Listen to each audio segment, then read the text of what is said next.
This is a first look at the first ever 2022 Infiniti QX55. It's really, really nice looking, I find. Let's do a quick quirks, perks, and irks. So up front, you got a mesh grille, and Infiniti says it's inspired by Japanese origami folds. So it just has a really cool 3D pattern to it, and I think it's really sharp. I love that the logo is nice and huge, it's a nice, good, solid presence. You have some nice chrome surrounding the grille, and the front end looks extremely sharp. You got LED fog lights, LED day runners, LED headlights, and LED turn signals. So I'll give you a quick look at the driver's side. So nice, big, long turn signals that go all the way to the end. Cool quirk here is the design pattern. Has that little kind of arrow in right there for the turn signal. It's also your day runner. So when that's off, that is your day runner, and it circles around there. So it's kind of like this nice C-shaped pattern. You have your LED headlights as well, looks really sharp, and of course the LED fog lights. I have no complaints about the front end, just a little bit of black around it as well. Helps it stand out. We'll give you one more quick look up front. Really nicely done, Infiniti. So front quarter look where we started. It's a coupe SUV, so it's got the slanted rear. I don't mind it. I think Infiniti has done a good job with it. Let's take a quick look at the rims. So in the right light, it looks like a 5-spoke rim because the silver parts that kind of go up and hook down are silver / chrome, whatever you want to call it. The closer you get, you'll see it's not quite a complicated design, but there are multi-spokes in there. But I like that at the right shade of daylight / night, it looks really, really sharp. And you got the cladding across the top as well, and plus a little bit of chrome. So I like the rims. I'll give it a perk. We'll go with that. Mirror caps are in gloss black, and another sharp move here. You'll notice an ongoing pattern. It's just this really cool design that houses the turn signal that's in the side mirror, and there's a little bulb at the end as well. So really nicely done. I'll give you a side profile of it so you can really get the sense of what this vehicle is. So you can see a definite slanted roof, and kind of reminds you of the X4 a little bit. And you can't do much as far as reinventing the wheel, so to speak, but I think Infiniti has created something that looks really sharp and really attractive. I think you can tell here, the further back I get, that kind of 5-spoke-esque look. I think it looks really sharp, and you can see it there and there the further back I get. So really nicely done there. Quick look around the rear. You got a spoiler up top, and Infiniti calls these their digital piano keys. And interestingly, I'm being a musician, C, D, E, F, G, A, B, C. I don't know if that was intentional or not, but there are a full eight white keys, so to speak, and you get 7 down here. Huge perk here for me is that the turn signals in the rear are amber instead of being red. You get a nice split line with the actual red between it, but the bulbs are actually orange itself, so really nicely done. Quick look around the rear. What I like that Infiniti has done is the tailgate does not house the license plate. It's a lot lower down, so it's a nice clean look at the all-wheel drive badging. QX55 there, you get the twin tailpipes right there. I'll back up and give you a bit of a better look at it. And of course, the rear wiper, which to me is really smart because I know the X4 doesn't have it. So good move there for visibility. Here's the fun part for me. To open the trunk, there's no weird thing hidden. It's actually embedded within the actual logo. So you just push the little triangle at the top, and there you go. So cargo figures are on the screen with the seats up as well as the seats down. And Infiniti has made it easy. All you gotta do is just pull one of these. Oops, that was set up there. Pull that, and then down it goes. So it does not fold flat, but excuse me, it does not fold flat, but the seats are on rails, so you can push it up a little bit to get more space. And the same thing with that one for that side. And you got a little bit of underfloor storage here. You don't get any storage under there because, well, I guess you get a little bit. I wouldn't put anything in there though, but that it's spoken for, as I believe they say. Cool thing here is you can actually lock the entire vehicle by pushing that button. Let's take a look inside, starting with the rear door. So it doesn't open 90 degrees, as you can clearly see. However, there is plenty of space for your rear passengers to get in and out without any issues at all. This being the top trim, it does get the cool and very beautiful red leather inserts, and the seat bottoms are on rails and the seat back adjusts as well. So the far side is all the way vertical and all the way forward. and this one is all the way back and all the way back on both sides. So just to give you a look, there's a pretty decent amount of customizability depending on what your rear passengers want. My seat's all the way back, so with this all the way back, you have a pretty decent amount of leg space, and I'll get into just give you a quick look. So there's me sitting, and there's a decent amount of space. Now I put the front passenger seat up all the way, just to show you how much space there is. So if you have somebody only sitting in the rear seats, with that all the way up, you have plenty of space as well. So back here, you get a USB, you get HVAC controls, and you get a power source, plus your 2 vents. Take a look at the inside of the front door panel. Really nice. It's so simple. It's not cluttered with any excess designs. You do have that nice little chrome strip here, which I think looks really tastefully done. I have one of 16 Bose speakers. It's the Performance Series, and that comes on the top trim. I put a bottle here just to show you that you don't have to use your cup holders up there, which I will show you in a minute. But this does hold a full size, almost 1 liter's worth of reusable water bottle.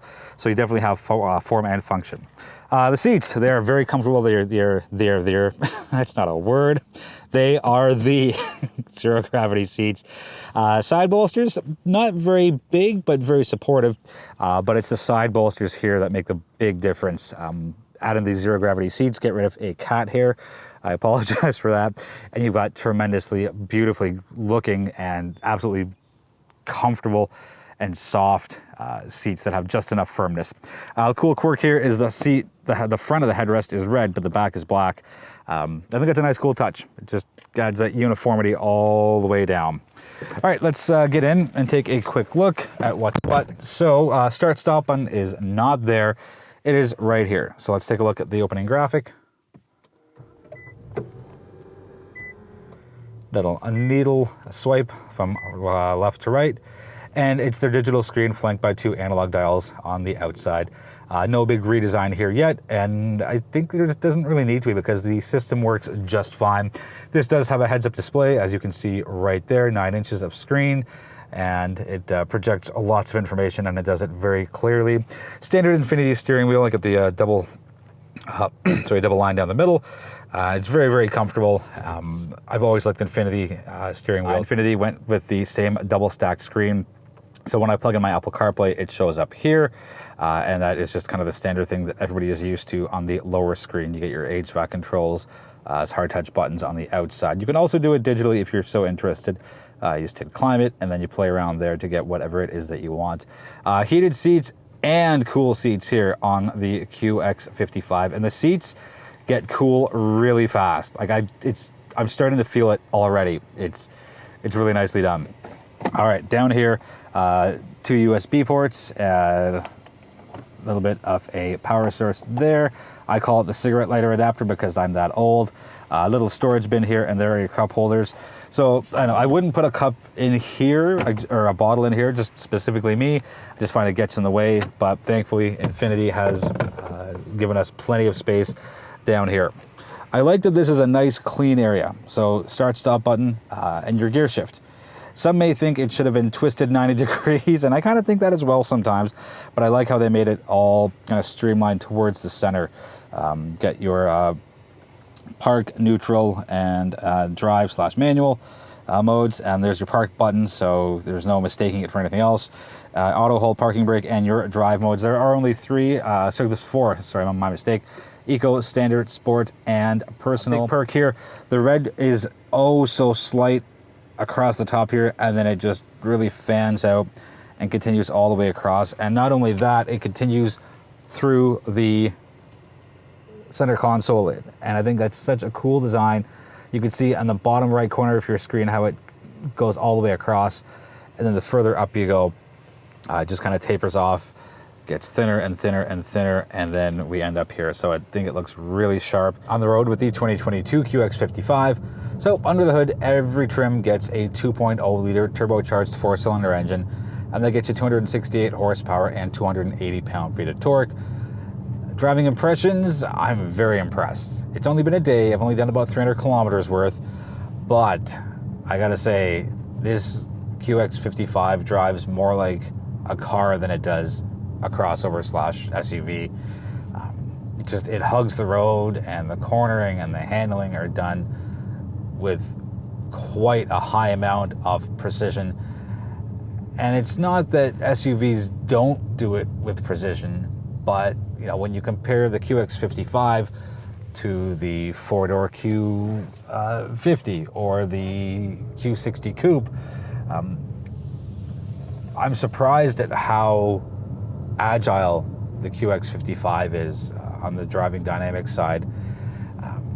Acceleration is very brisk. There's a lot of power here. And it may not seem like a lot on paper. It may just seem like, oh, it's only 268 horsepower and 280 pound-feet of torque. But you put your foot down and there is minimal turbo lag, and the QX55 just goes, and the steering is so precise, and it's not, head whipping back into the headrest fast, but it is certainly brisk and quick and accurate as far as doing regular driving on city streets. Oversteer, understeer is at a minimum. There's very little body roll as I was getting on and off the highway and making my turns. The cabin's relatively quiet. If you do find the cabin to be quiet, pick up the top trim, which comes with a 16-speaker premium Bose audio system, and that will get rid of any noise that you feel comes in excess into the cabin. One big factor that's going to set the QX55 apart from its competition is the functionality. There is so much space in the trunk with the seats up and the seats down, and especially seeing as it's a coupe style SUV, you'd expect to lose some of that cargo space because that sloping roofline.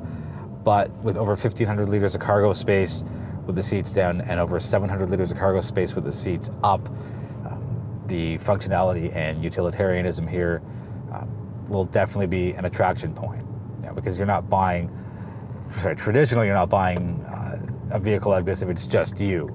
You've got a husband, wife, girlfriend, boyfriend, partner, whatever it happens to be. You might have a kid or two or a dog or something that warrants having a lot of cargo space.